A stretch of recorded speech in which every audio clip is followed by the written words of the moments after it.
Здравствуйте, друзья! Это Валерий Табаков, юрист. Сегодня на канале я хочу дать бесплатную юридическую консультацию для тех, кто принципиально говорит только на русском языке и не желает переходить на украинский в повседневной жизни в Украине. Вы знаете, что бывает зачастую разговор на русском языке, попытка получить обслуживание в магазине, в других местах заканчивается конфликтом, скандалом, поданием жалоб. Поэтому я думаю, что вот это видео будет актуально. Мы поговорим о том, как законно получать товары и услуги в магазинах, кафе, аптеках, банках, такси или других местах на территории Украины, не нарушая свой принцип. Принцип такой: я говорю исключительно по-русски в Украине. Я буду опираться на актуальные нормы закона номер 2704-8 об обеспечении функционирования украинского языка как государственного по состоянию на март 2026 года. Разъяснение уполномоченного по защите государственного языка и практику. Друзья, эта консультация не персональная для ваших случаев конкретных. Обращайтесь ко мне лично. Но вот эти мои советы в этом видео, я думаю, помогут избежать вам конфликтных ситуаций и получить то, что вам нужно. Несмотря на то, что Фарион и ее последователи всячески пытаются воспрепятствовать использованию русского языка в Украине, закончить вот это использование конфликтом, разжечь неприязнь, ну и в конце концов довести дело до убийства. Давайте начнем с типичной ситуации, без использования переводчика, чтобы вы поняли, почему типичная ситуация может привести к проблемам, и зачастую так оно и есть. Вот представьте, вы приходите в кафе или магазин в Киеве, в Одессе или в любом другом городе Украины, и вы принципиально говорите только по-русски. Подходите к кассе, заказываете кофе с молоком и круассан. Сотрудник по закону обязан начать общение на українському.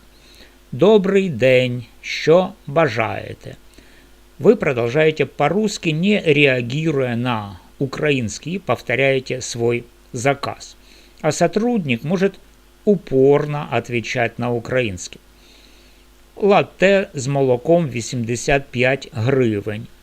Круассан с сыром чи шоколадный. Если вы не понимаете или принципиально не отвечаете, общение заходит в тупик. Сотрудник имеет право не переходить на русский, и это его законное право, и тут он ничего не нарушает. Но вот где возникает неизбежная проблема. Без взаимопонимания ситуация может эскалировать. Вы настаиваете, сотрудник стоит на своем, і в итоге он может сказать: «Я не розумію, говорить українською, інакше не обслуговуватиму». Это уже переходит грань. Полный отказ в услуге только из-за языка незаконен по закону о защите прав потребителей, статьи 13-15.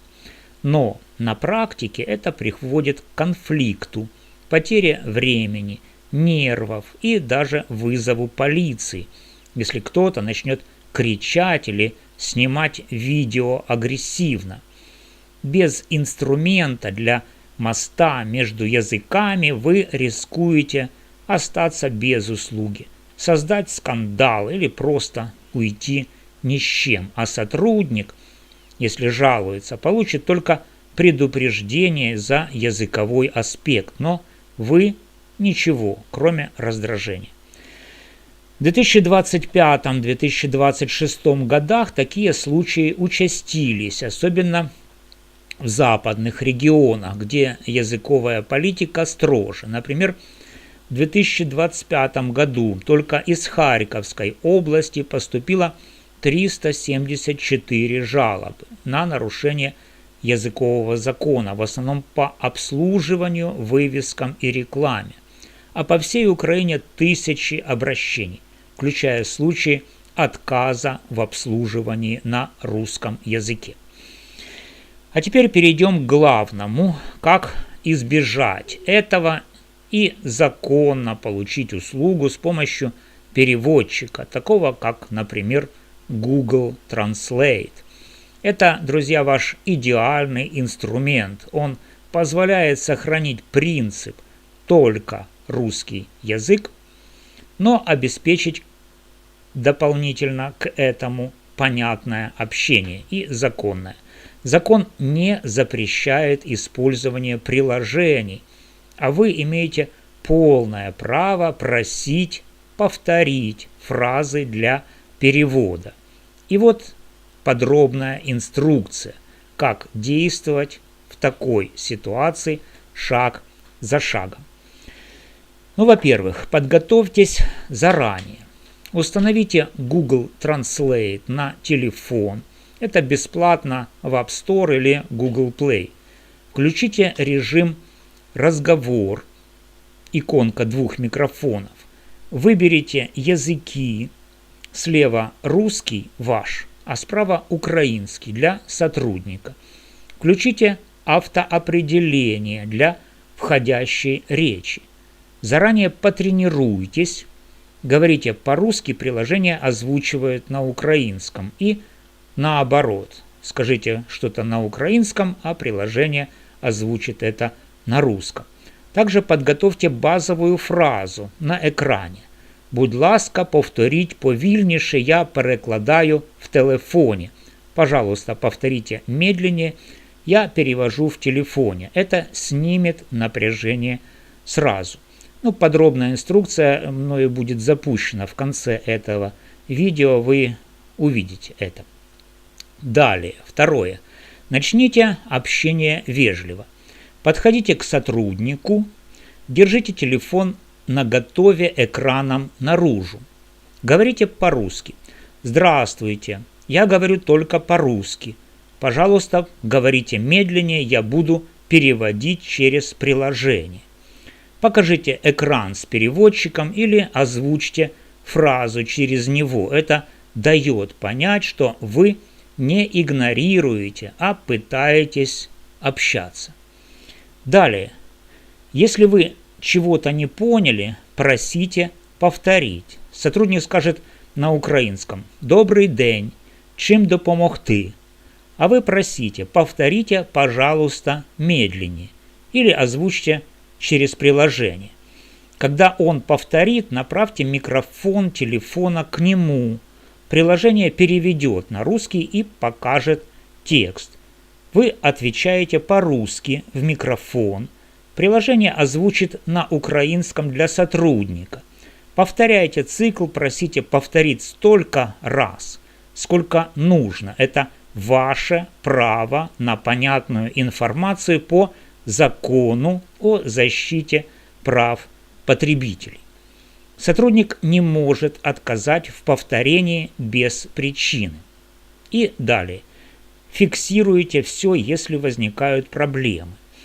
Если сотрудник отказывается повторять или упорно игнорирует переводчик, вежливо настаивайте. Я не понимаю с первого раза. Повторите еще раз, это займет секунды. Если отказывают в услуге, включайте видео на телефоне с датой, временем, названием заведения. Просите администратора или книгу жалоб. В крайнем случае звоните в полицию или горячую линию Держпродспоживслужбы для прав потребителей.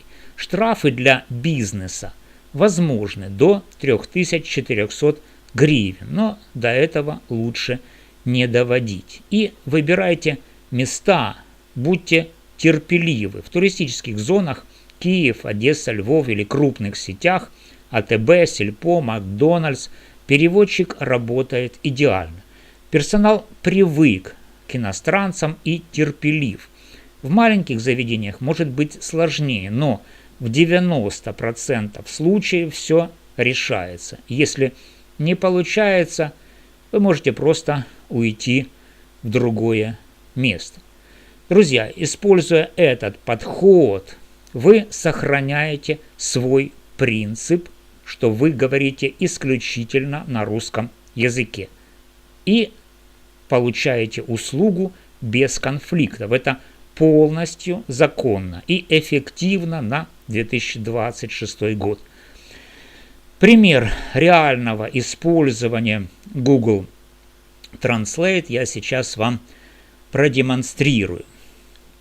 Всем добрый день, вас приветствует компания Smartcom, техническая поддержка для каждого. Меня зовут Александр, и сегодня мы с вами поговорим о функционале Google переводчика, который называется «Разговор». Поехали! Что такое функция разговора? Функция разговора — это функция, которая позволяет в реальном времени двум людям, общающимся на абсолютно разных языках, понимать друг друга. То есть тот текст, который говорите, например, вы, моментально переводится на язык собеседника, а собеседник будет вам отвечать, вы будете получать результат моментально на вашем языке. Для чего это может быть полезно? Ну, на самом деле, масса ситуаций. Может быть, вы поехали в какую-то другую страну, языка которой вы не знаете, и попали в какую-то ситуацию, что вам просто нужно что-то узнать. Как пройти в библиотеку, где здесь ближайший Макдональдс, где находится аэропорт. Вариантов масса. И в этой ситуации вам на помощь придет как раз данная программа. Для того, чтобы найти данную функцию в этой программе, вам необходимо открыть саму программу Google Переводчик. И обратите внимание, прямо по центру экрана у нас находится кнопка, которая так и называется «Разговор». После нажатия на данную кнопку у вас моментально начинает работать данная функция. То есть она уже работает, и сейчас все, что я скажу, она переведет и озвучит на языке, на котором у меня стоит выбор. This function instantly starts working for you. That is... Пока что мы это прервем. И рассмотрим интерфейс данного окна. Сверху у нас находится окно, в котором будет показан тот текст, который говорите вы. Все, что вы будете наговаривать в диктофон вашего телефона, автоматически будет появляться вот здесь. В нижней части экрана находится уже переведенный текст на тот язык, который нам необходим. Для того, чтобы выбрать язык тот, на котором вы говорите, снизу слева есть кнопочка, при нажатии на которую открывается языковая панель, и вы можете выбрать тот язык, на котором вы говорите. С другой стороны экрана, с правой стороны, находится тот язык, на который вам необходим перевод. То есть, например, если мне сейчас нужно перевести что-то на английский, то у меня тут стоит английский. Для того, чтобы начать говорить мне, я нажимаю кнопочку, которая находится под тем языком, который мне необходим. В данный момент русский язык. Скажите мне, пожалуйста, как пройти в библиотеку? Tell me how to get to the library. С правой стороны находится кнопка для моего собеседника, и при нажатии на нее автоматически то, что будет говориться на английском языке, будет переводиться на русский. How old are you? Сколько тебе лет? И это тоже озвучивается. Снизу по центру экрана находится кнопка, которая будет автоматически переводить все сказанное обоими собеседниками с разных языков друг к другу. То есть, сейчас она понимает, что я говорю на русском языке, и все, что я говорю, будет переведено, собственно, на выбранный мной английский язык. Если мой собеседник начнет отвечать мне на английском языке, программа это поймет и начнет автоматически переводить на русский язык. How I can find the library? Как мне найти библиотеку?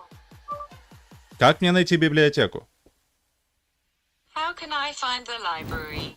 Стоит обратить внимание, что, к сожалению, данная программа способна озвучивать не все языки. Некоторые языковые пакеты, например, такие как иврит, недоступны к озвучиванию. Вот, друзья, мы посмотрели инструкцию, так что вы можете ее использовать в своей практике. Если у вас были ситуации, о которых я говорил, пишите в комментариях, как вы справились с переводчиком, делитесь опытом, ставьте лайк, если моя консультация вам помогла, подписывайтесь на мой канал, впереди больше разборов законов Украины. До новых встреч! Валерий Табаков был с вами, юрист.